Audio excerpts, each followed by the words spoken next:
10화에서 명은원의 삐뽀삐뽀에 관한 내용이 나오지 않았습니다. 삐뽀삐뽀는 나오지 않았지만 개인적인 상상력을 발휘하여 명은원이 삐뽀삐뽀 때문에 완전히 망하게 되는 이야기를 만들어 보겠습니다. 명은원은 그렇게 기대했던 자신이 나오는 삐뽀삐뽀를 보게 되었습니다. 삐뽀삐뽀에서 명은원은 매우 열정적이고 환자를 위해 최선을 다하는 멋진 의사로 나왔습니다. 방송이 끝난 그날 밤 명은원은 들뜬 표정으로 자신의 휴대전화를 집어들었습니다. 그녀는 마치 슈퍼스타라도 된 듯 주변 지인들에게 자랑하고 싶은 마음을 참지 못했습니다. 명은원은 예전에 자신을 얕잡아봤던 대학 동기, 첫 인턴 시절 그녀를 깔보던 선배들까지 하나하나 연락을 돌렸습니다. 그러나 그녀가 생각했던 반응과는 달리 대부분의 사람들은 조용했습니다. 몇몇은 잘 봤다는 말만 형식적으로 던졌고 덜어는 아예 아무런 답도 하지 않았습니다. 그 이유는 모두가 알고 있었습니다. 방송 속 명은원의 모습이 얼마나 과장되고 실제와는 거리가 먼 연출이었는지를 모두가 알고 있었기 때문이었습니다. 명은원은 그런 분위기를 눈치채지 못하고 오히려 더욱 우쭐해졌습니다. 사람들이 나를 질투하는구나 라고 스스로 해석하며 기고만장해졌고 삐뽀삐뽀 홈페이지에 올라온 감동받았다는 댓글들에 일일이 좋아요를 누르며 자기만족에 빠졌습니다.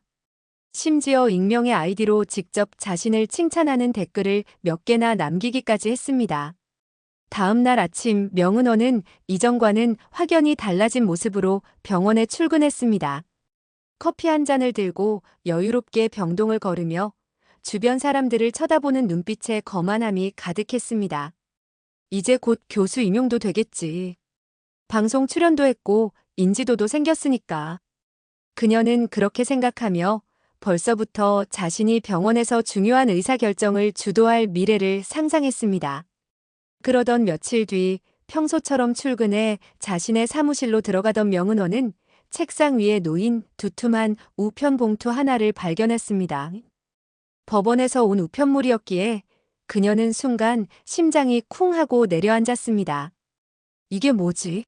손끝이 떨리는 것을 느끼며 봉투를 열어보았고 그 안에는 손해배상 청구 소송장이라는 제목이 선명하게 적혀 있었습니다. 원고는 다름 아닌 장영석 PD와 삐뽀삐뽀 제작진이었습니다. 순간 정신이 아찔해진 명은원은 그 즉시 휴대전화를 들고 장영석 PD의 번호로 전화를 걸었습니다. 몇 번의 신호음 끝에 상대방이 전화를 받았습니다. 여보세요. 장영석 PD님 안녕하세요. 저는 명은원입니다.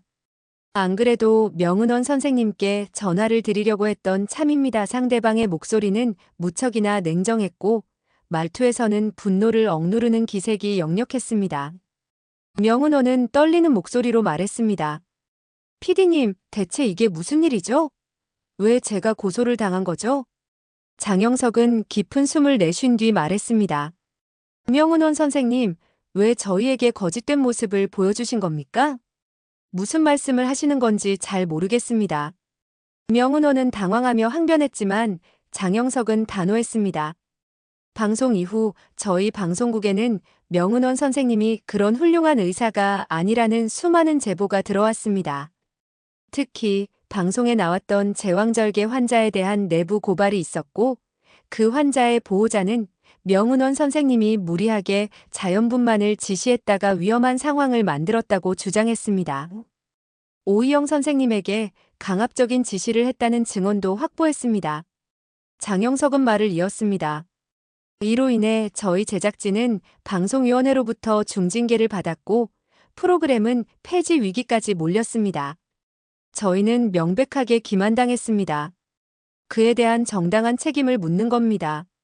좋은 변호사를 선임하시기 바랍니다. 그는 마지막 말을 차갑게 내뱉고 전화를 끊었습니다. 그날 저녁 삐뽀삐뽀 방송국 홈페이지에는 장영석 PD 명의의 사과문이 올라왔고 해당 방송의 문제 장면에 대한 설명과 함께 명은원의 이름이 명시되었습니다. 해당 장면은 철저한 검증 없이 방송된 점을 사과드립니다. 방송 내용과는 달리 명은원 씨의 의료 행위는 내부 진술과 보호자 증언을 통해 부적절한 것으로 확인되었습니다. 명은원을 향한 비난 여론은 폭발적으로 늘어났고 댓글란에는 거짓된 의료인, 이런 사람이 어떻게 의사인가라는 격앙된 반응들이 도배되기 시작했습니다. 결국 명은원은 재판에서 패소했습니다. 법원은 명은원이 방송 제작진에게 거짓 정보를 제공하여 막대한 손해를 입혔다고 판단했고 그녀는 수억 원에 달하는 손해배상금을 물어야 했습니다. 병원 측 역시 병원 명예를 훼손한 점을 이유로 징계위원회를 소집했고 별도로 명예훼손 소송을 제기하며 그녀의 모든 경력에 치명타를 입혔습니다. 교수 임용은 물론 탈락되었고 그녀가 지원한 다른 병원들 역시 모두 채용을 거부했습니다. 삐뽀삐뽀 사태는 의료계 전반에 회자되는 대형 스캔들로 남았고 명은원의 이름은 더 이상 의사 커뮤니티에서 언급되지 않았습니다. 그 무렵 오이영은 큰 결심을 했습니다. 명은원이 제출한 논문에 대해 병원위원회에 정식으로 이해 제기를 한 것입니다. 그녀는 모든 실험 자료와 초안 파일, 그리고 논문 작업 중의 메모들을 구도원의 이름으로 정리해 제출했고 위원회는 철저한 검토 끝에 놀라운 사실을 밝혀냈습니다. 논문 대부분의 내용이 구도원의 손에 의해 작성된 것이었고 명은원은 단순히 이름만 올린 것이었습니다. 그 결과 구도원은 정식으로 제1저자로 인정받았습니다. 발표 자리에서 그는 오이영에게 감사의 인사를 전했습니다.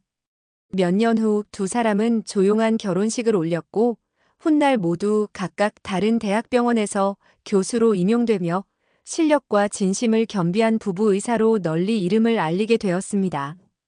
한편 명은원은 허름한 옷차림으로 작은 분식집에서 TV를 시청하고 있었습니다. 화면에는 화사한 조명이 비추는 무대 위에서 하얀 가운을 입은 한 여성이 기자들의 플래시 세례를 받으며 인터뷰를 진행하고 있었습니다.